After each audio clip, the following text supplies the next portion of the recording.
I'm Patrick Kilbride, Vice President of the Global Innovation Policy Center at the U.S. Chamber of Commerce in Washington, D.C.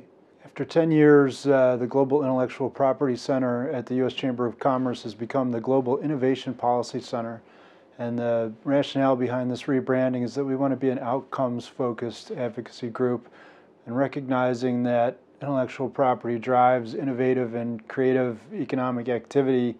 We want to be able to communicate that more effectively to business leaders, to government officials, and to other stakeholders in the international community. And we think this rebranding gives us a good platform to do that. India, I think, is at an inflection point. Under the leadership of Prime Minister Modi, we've seen a more pro-business environment take hold in India. At the same time, there are in many ways a legacy of more restrictive business regulations.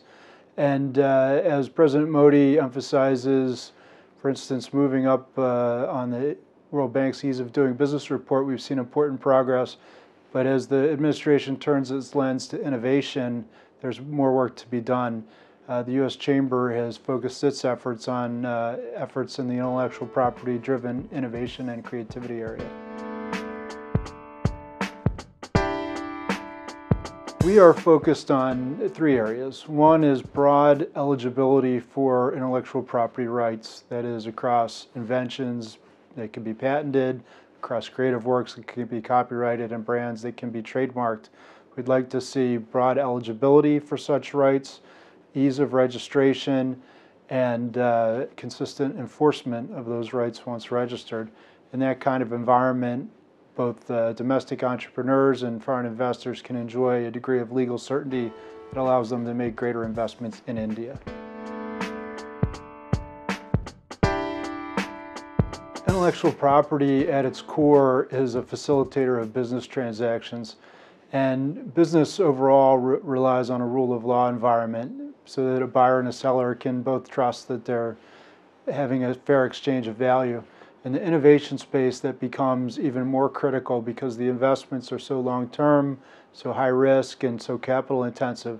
So if we want to see long-term R&D, the kind that results in real social transformative change, we need strong IP laws.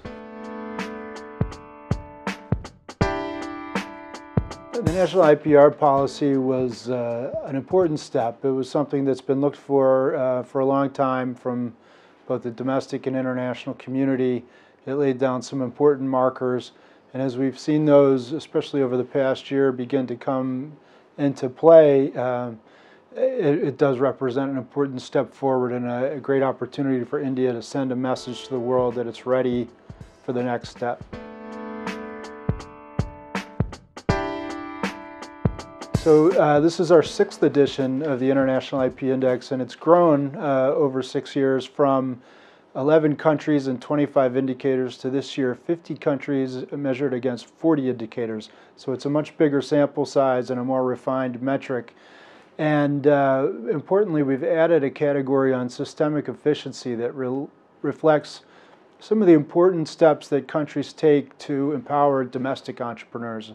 Never mind foreign investors, we're now focused on the domestic economy, the startup economy, and India has taken some important steps in that direction that we believe will reflect well in this year's index.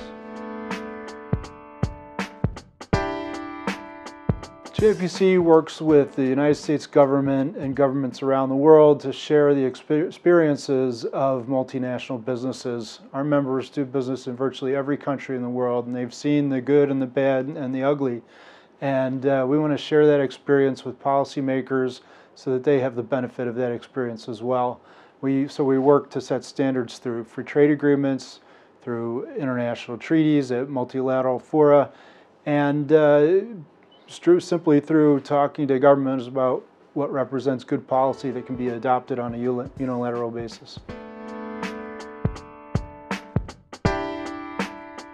You know, we've had a regular interaction with the Indian government over many years, especially working in collaboration with our partners at the Chamber of the U.S.-India Business Council.